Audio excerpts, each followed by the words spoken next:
10 cheat codes to a professional quantum leap in your business. This comes from a presentation that was given last Thursday to a local professional group here in Rapid City, South Dakota, and definitely gave them some food for thought and wanted to share it with the LinkedIn community at large in case there's some benefit for other professionals. And so if you have not seen the other videos, we've already done strategies 10 and 9. We're doing a countdown, and today is number 8. And then shortly hereafter, in about 15 minutes past this one, we're going to do yet another live stream. It'll be a double live stream type of day. But with that said, let's jump right into strategy number 8.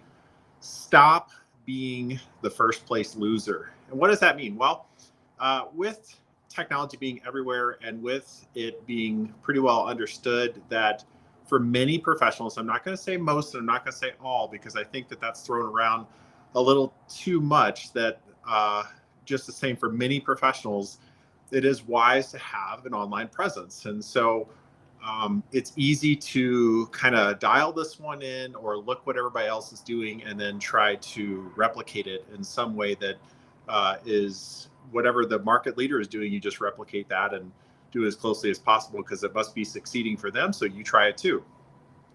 Well, with that said, I'd say that's a pretty poor and unstable strategy. And here's why. Generally, whoever is the leader in any market has gotten to that position because of the fact that they have become an original. They're authentic. They've created a tribe. They've created fans. They certainly likely have a good product or a good service, but that's not always the case. And depending on how you measure metrics and markets, the leader can have what is widely regarded as not a good product or not the highest quality. But for the purposes of the discussion today, let's talk about the fact that to be a leader in a market, you really need to stand out, be authentic, be relatable, be approachable, be real. And if you do these things well and you entertain and maybe throw a little fun in there for good measure, you are likely to create a pretty decent tribe. And with that tribe comes their support. And with that support also comes organic reach opportunities. So what does that mean, organic reach? Well, if you do it well, the people that are in your tribe and support you will be so ecstatic about what you're doing that they're going to tell a lot of people. And they'll do it at no charge to you. They're doing it because of the fact that they truly believe in what you're doing. And the result is that they want to share that with the world. And perfect example is Savannah Bananas. I've talked about this multiple times, and certainly it's no secret they're all over LinkedIn and a lot of other social media platforms. But in case of you haven't bumped into the Savannah Bananas, which would be pretty hard by now, they are a baseball team that started as a college summer wooden bat baseball team, and they have really become the darlings of the baseball industry. Well, what do they do and what do they do well? They create a experience where they put their fans first and they put entertainment into their games. And their motto or brand slogan is fans first, entertain always. And with that in mind, what's really amazing about them is that they create unique one-of-one experiences. They create memorable experiences. They create fun experiences, and they're constantly reinventing themselves. And the result is that now Major League Baseball teams are asking them how they're doing it because Major League Baseball is looking for ways to innovate as well. So with that said, that's a little bit about them. And they are widely considered from the standpoint of reach and impact to be leaders in the industry. Now, with that said, trying to become the second Savannah Bananas in the baseball industry is pretty much a losing concept, and here's why. If you are copying what other people are doing that are the leaders, you're going to lose, and here's the reason. They have created that tribe, they've created those fans, and as a result, those fans have become very used to and very supportive of whatever it was that made them special, that organization or that person.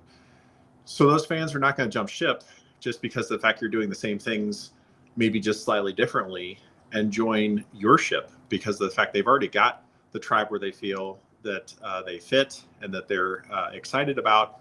So you're not doing yourself any favors. You're really just going to get an award for being the first place loser, AKA second place. Now, with that said, how do you go about it? Well, if it's an online strategy, one way to create your own, if you're starting from scratch, is to look in your industry and see what people are doing well, and then objectively figure out what it is that makes them at the top of their game. If they, have a unique way of presenting, maybe they're great at video editing, whatever it is, like it's good to be aware of that because you want to use best practices. But I would encourage you to not stop there and to not replicate closely what they're doing. Just use it as guideposts to determine how you're going to set up your own strategy. Now, what do you do next? Okay. Well, you need to go to near industries. And what does that mean? Well, by background, I'm a physical therapist, but nowadays I help businesses grow and scale. But with that said, I've been very fortunate to help a lot of healthcare practices become successful and do turnarounds and stuff like that. If I wanted to start an online presence for a healthcare facility that needed help, and they wanted to really create something meaningful in the space, the first thing we would do is look inside of their specialty. So let's just say it's a chiropractor. So you look at what are other chiropractors doing well? Well, that's a great start. Okay, so now you know what's going well and how it's being done well within your industry. But now let's go to near providers, aka near fields. Well, physical therapists and chiropractors often have interactions. So do massage therapists, physiologists, athletic trainers, physicians, you name it. So the next thing to do would be to go into these near-term professions and look what they're doing well in their online presence. And then maybe pull some inferences from there on what might be cool to bring back into your space, aka if for this example, you were a chiropractor. Now let's take it a step further. You've got looking in your own profession, then you have looking in near professions. Now I would suggest that you go way out and go completely away from the industry that you're in, and here's why.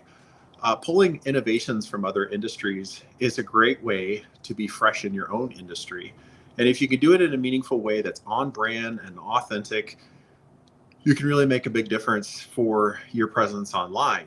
And so doing the same things that a lot of other people are doing in your industry is not going to get you far. But pulling in innovations from other industries, especially ones that are unrelated, as long as, like I said, they're on brand and authentic, can go a long way to helping you stand out. And what I would recommend is if you have not watched the video on the 10th strategy, which was the first one that we visited, which values-driven organizations put the smackdown on their competitors, I would encourage you to watch that because the take-home notes in that video are really critical for you as a business owner or professional to put those into place so that you can stand out within your market and stand apart from your quote competition.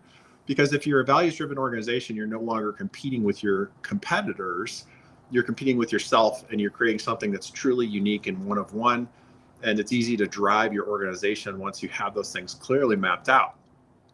Now, with that said, once you have those things and you're looking to establish an online presence or a market presence, and we're going to talk about that in just a minute. But if you're looking to establish an online presence, if you know who you are and where you come from as an organization, well, then you can take that and leverage it with what you see are interesting and best practices in your industry, in near industries, and also in industries that are completely removed from what you do professionally. Now, once you know that, you can create a unique original strategy for yourself. And I think that that's a really important way to go about creating something original and winning for an online presence. And let's take that a step further. Now, let's talk about market presence, not just online. Here's the thing.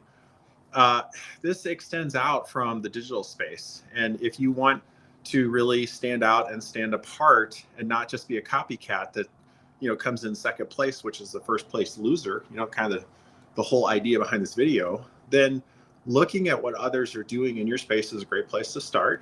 Looking at what others are doing in near industries is another, kind of layer on top of that, which is good. And then looking at what others are doing in other industries very well. So I'm going to give you an object example of an industry and two competitors within the industry who, however it was decided, neither one of them is really competing directly with the other. So out in California, obviously, there's a lot of hotels and certainly some really high-end hotels. But I'm going to talk about, just two examples today, and we'll talk about ones that are near and around and in Los Angeles. Most people know about the Ritz-Carlton because of the fact they're known for excellence and they're known for taking care of their team members and empowering their team members and really creating a winning experience in the hotel space and in the renting a room space for the night, so to speak. And with that in mind, if you have not watched it, go on YouTube and watch a gentleman by the name of Piccoult, Piccoult. That's his last name. And it's called The Best Customer Service Recovery Story Ever. And it talks about how the Ritz-Carlton took something that was an unfortunate situation for him and his wife and turned it into just an absolute story that he wants to share with everybody, because of the fact that they made it so right. They went so far above and beyond to correct it that it was just something that then became, like an epic tale to relate.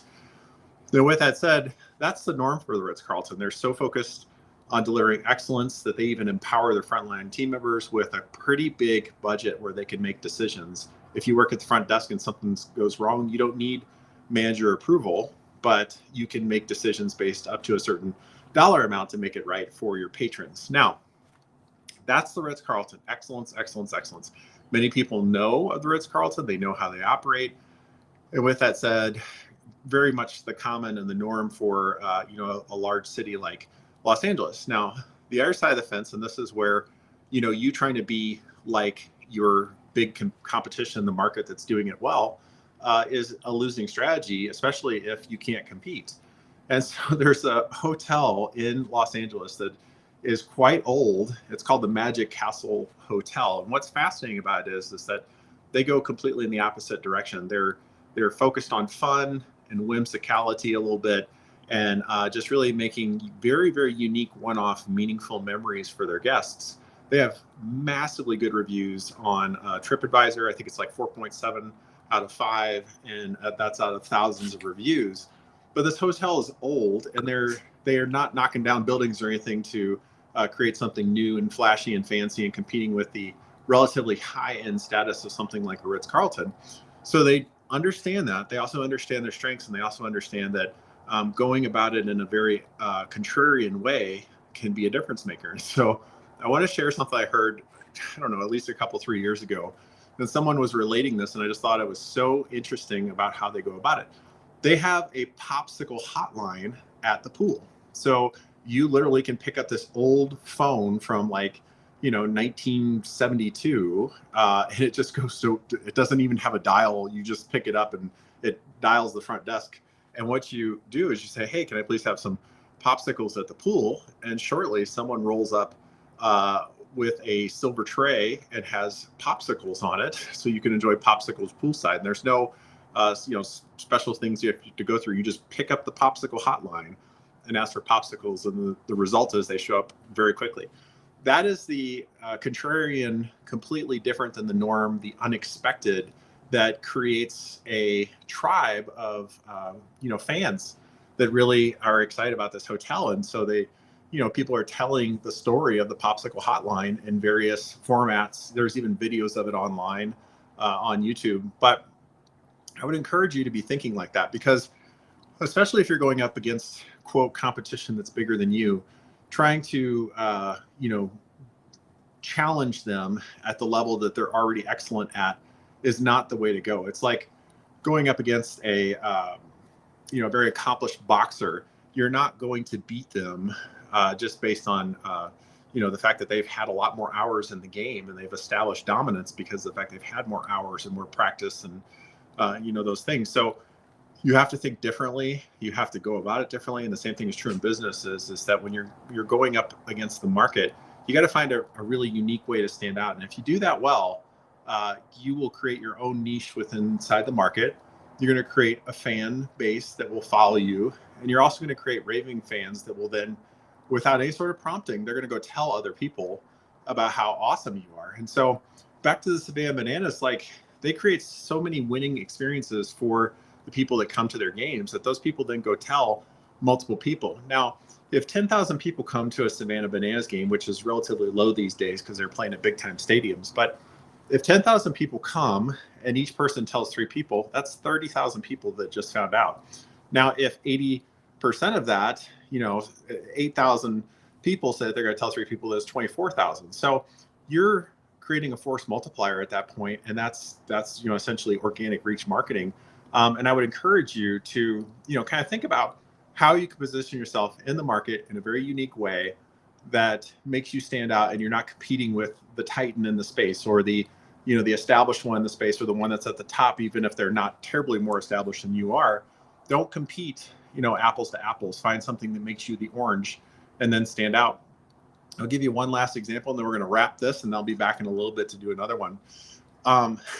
If you want to see innovation, there is a company, I believe they're out of Canada, and they're called Men in Kilts, and they're a window washing company. So imagine when they have ladies that work there too, but it's called Men in Kilts. When a group of people roll up in kilts and start washing windows, I mean, that's going to make people inside that are sitting at tables and stuff like that be like, oh my gosh. Well, that's a unique way to stand out in a relatively boring industry, especially against bigger players in the industry that might just be about window washing. It's not an experience like it is with the quote Men in Kilts. So just kind of keep that in mind. How can you innovate? Keep it on brand, keep it on point. I would even encourage you, if you can, to be a little bit edgy, inject some fun. And I think that what you'll do is you'll probably attract a great fan base in all the right ways. So hopefully you enjoyed. I'll be back soon, and have a great afternoon, and check out the next